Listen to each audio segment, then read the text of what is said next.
தமிழர்களுக்கு வணக்கம். Samsung அவங்களோட M series M10 M20 best specs best பிரைசிங்கோட இந்தியாவில் ரீசெண்டாக லான்ச் பண்ணாங்க. அது மார்க்கெட்டில் சக்ஸஸ்ஃபுல்லாகவும் போயிட்டுருக்கு. ஸோ அந்த M series வரிசையில் M30 லான்ச் பண்ண போகிறதா லீக்ஸ் அண்ட் ரூமர்ஸ் வெளியாயிருக்கு. ஸோ இந்த வீடியோவில் M30யோட ஸ்பெசிஃபிகேஷன் அதுவும் பெஸ்ட் ப்ரைஸிங்கில் லான்ச் பண்ண போகிறாங்களான்ற விஷயம் தான் பார்க்க போகிறோம். அது மட்டும் இல்லை, M30 லான்ச் ஆனால் இது மார்க்கெட்டில் இருக்க எந்த ஸ்மார்ட் ஃபோன்ஸ்க்கு இது டஃப் காம்படிஷனாக இருக்கும் அதையும் தெரிஞ்சுக்க இந்த வீடியோவை தவறாமல் கடைசி வரைக்கும் பாருங்கள். ஒருவேளை இந்த சேனலை நீங்கள் முதல் முறையாக பார்க்குறீங்கன்னா என் பேர் வானா, இது டெக்னிக்கல் சென்னை. சாம்சங்கோட M series M10 M20 வந்து பெஸ்ட் ஸ்பெக்ஸோட லான்ச் ஆன ஒரு பட்ஜெட் ரேஞ்ச் ஸ்மார்ட் ஃபோன். ஆனால் M30 வந்து கொஞ்சம் ப்ரைஸிங் அண்ட் ஸ்பெசிஃபிகேஷன்ஸ் அதை விட பெட்டராக இருக்கும். அதனால் இது ஒரு மிட் ரேஞ்ச் ஸ்மார்ட் ஃபோனாக தான் அவங்க லான்ச் பண்ணுவாங்க. M30யோட ஓவரால் அவுட்லுக் பார்த்தா இது M20யோட சிமிலர் பில்ட் குவாலிட்டியில் தான் வருது. இதுவும் பாலிகார்பனேட் பேக் பேனலில் கிளாசி ஃபினிஷோட வருது. ஆனால் இது ட்ரிபிள் ரேர் கேமராவோட வருது. அதுக்கப்புறம் rear mounted fingerprint scanner இருக்கிறதுனால in display fingerprint scanner இதில் கிடையாது. M30யோட ஃப்ரண்ட் பேனல் அப்படின்னு பார்த்தா M20யோட பெட்டர் பேனல். ஏன்னா M20 வந்து TFT ஸ்க்ரீனோட வந்தது. ஆனால் M30ல வந்து AMOLED ஸ்க்ரீனோட வருது. இதோட டிஸ்பிளே சைஸ் அப்படின்னு பார்த்தா 6.38 inch ஃபுல் HD ப்ளஸ். இதுவும் இன்ஃபினிட்டி V டிஸ்பிளேல வருது. அதுக்கப்புறம் இதோட ஸ்க்ரீன் ரெசல்யூஷன் அப்படின்னு பார்த்தா 2210 x 1080 பிக்சல். அதுக்கப்புறம் M30 3.5mm ஆடியோ ஜேக்கோட மற்றும் டைப் சி போர்ட்டோட தான் வருது. அடுத்ததாக சாம்சங் M30யோட பெர்ஃபார்மன்ஸ் அப்படின்னு பார்த்தா இதுவும் Exynos 7904 ப்ராசஸரில் தான் லான்ச் ஆக போகிறதா லீக்ஸ் அண்ட் ரூமர்ஸ் வந்திருக்கு. ஏற்கனவே M20யும் இதே ப்ராசஸரில் தான் லான்ச் ஆச்சு.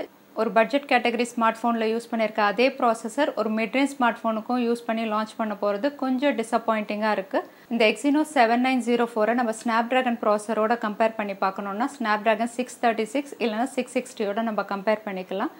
ஆனால் ஸ்னாப்ட்ராகன் 660யோட பர்ஃபார்மன்ஸ் வந்து Exynosோட கண்டிப்பாக பெட்டராக தான் இருக்கும். Exynos 7904 வந்து கொஞ்சம் அண்டர் கிளாக்ட் பர்ஃபார்மன்ஸ் தான் கொடுக்கும். ஆனால் கேமரா வைஸ் அப்படின்னு பார்த்தா ஸ்னாப்ட்ராகன் 660 வந்து வெறும் 25 மெகா பிக்சல் தான் சப்போர்ட் பண்ணும். டூவலில் 16 மெகா பிக்சல் சப்போர்ட் பண்ணும். ஆனால் Exynos 7904 வந்து 32 மெகா பிக்சல் வரைக்கும் சப்போர்ட் பண்ணும். கேமரா வைஸ் அப்படின்னு பார்த்தா Exynos 7904 தான் பெஸ்ட்டாக இருக்கும் ஸ்னாப்ட்ராகன் 660 விட. அதுக்கப்புறம் இதோட பேட்டரி பார்த்தா M20 மாதிரி இதுவும் பிக் பேட்டரியோட தான் வருது, 5000 mAh.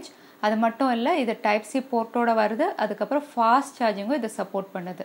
அதுக்கப்புறம் M30 கேமரா ஃபீச்சர்ஸ் அப்படின்னு பார்த்தா இது ட்ரிபிள் ரேர் கேமராவோட வருது. 13 mega pixel with focal 1.9 aperture plus 5 mega pixel wide angle lens with focal 2.2 aperture plus 5 mega pixel depth sensor with focal 2.2. அதுக்கப்புறம் இதோட ஃப்ரண்ட் கேமரா அப்படின்னு பார்த்தா வாட்டர் ட்ராப் நாச்சில் 16 மெகா பிக்சலோட வருது வித் ஃபோக்கல் 2.0 அப்பர்ச்சர்.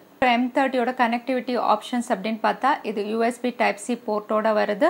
ப்ளூடூத் இருக்கு, 4G OLTயும் இது support பண்ணுது, டுவல் சிம்மோட வருது மற்றும் டெடிகேட்டட் SD கார்ட் ஸ்லாட் இதில் இருக்கு. M30யோட ஸ்டோரேஜ் வேரியன்ட் அப்படின்னு பார்த்தா 6GB RAM 128GB storage variant. இந்தியாவில் கிட்டத்தட்ட 15,000க்கு லான்ச் ஆகலாம் அப்படின்னு நம்ம எதிர்பார்க்கலாம். ஸோ சாம்சங் M30 லான்ச் ஆகும்போது மார்க்கெட்டில் எந்த ஸ்மார்ட் ஃபோன்ஸ்க்கு இது காம்படிட்டிவாக இருக்கும் அப்படின்னு பார்த்தா Vivo V9 Pro, Asus Max Pro M2, Realme 2 Pro, Mi A2, இன்னும் சொல்ல போனால் சாம்சங் M20க்கே இது காம்படிட்டிவாக தான் இருக்கும். ஸோ இந்த ஸ்மார்ட் ஃபோன்ஸோட M30யை கம்பேர் பண்ணி பார்க்கும்போது ப்ராசஸர் வைஸ் வந்து Exynos 790 கொஞ்சம் கம்மியாக இருக்கும். ஆனால் கேமரா வைஸ் அப்படின்னு பார்த்தீங்கன்னா இது ட்ரிபிள் ரேர் கேமராவோட வருது, மற்ற எல்லாமே டூவல் ரேர் கேமராவோட வருது. அது மட்டும் இல்லை, இது 5000 mAh பேட்டரியோட வருது. Asus Max Pro M2வும் 5000 mAh பேட்டரியில் வந்தாலும் அது ஃபாஸ்ட் சார்ஜிங் சப்போர்ட் பண்ணாது. ஆனால் சாம்சங் M30 வந்து உங்களுக்கு ஃபாஸ்ட் சார்ஜிங் சப்போர்ட் பண்ணும்.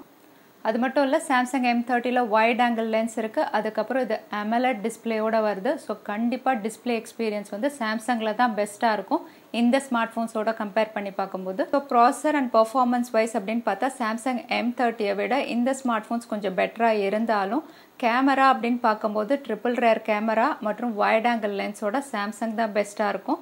அது மட்டும் இல்லை, இதோட டிஸ்பிளே வந்து AMOLED display one of the best display experience வந்து சாம்சங் M30ல நமக்கு கண்டிப்பாக கிடைக்கும். ஆனால் சாம்சங் M30யை வந்து இனிமேல் லான்ச் ஆக போகிற ரெட்மி Note 7 ப்ரோவோட நம்ம கம்பேர் பண்ணி பார்த்தா Redmi Note 7 Pro வந்து Snapdragon 675ல லான்ச் ஆக போறதா லீக்ஸ் அண்ட் ரூமர்ஸ் வந்திருக்கு. அது மட்டும் இல்ல அது 48 மெகாபிக்சல் IMX Sony சென்சாரோடையும் லான்ச் ஆக போறதா இன்ஃபர்மேஷன் வந்திருக்கு. அப்படி கம்பேர் பண்ணி பார்க்கும்போது Samsung M30 வந்து எப்படி பெர்ஃபார்ம் பண்ணும் அப்படின்னு நம்ம காத்திருந்து தான் பார்க்கணும். இந்த வீடியோ உங்களுக்கு பிடிச்சிருந்தா மறக்காம லைக் பண்ணி சேனலுக்கு சப்போர்ட் பண்ணுங்க. இதுவரைக்கும் சேனலுக்கு சப்ஸ்கிரைப் பண்ணலைன்னா கீழே இருக்கிற ரெட் பட்டனை பிரஸ் பண்ணி சேனலுக்கு சப்ஸ்கிரைப் பண்ணிக்கோங்க. இன்னொரு இன்ட்ரெஸ்டிங் வீடியோவில் உங்களை நான் பார்க்குறேன். அது வரைக்கும் நன்றி, வணக்கம், ஸ்டே ஹாப்பி.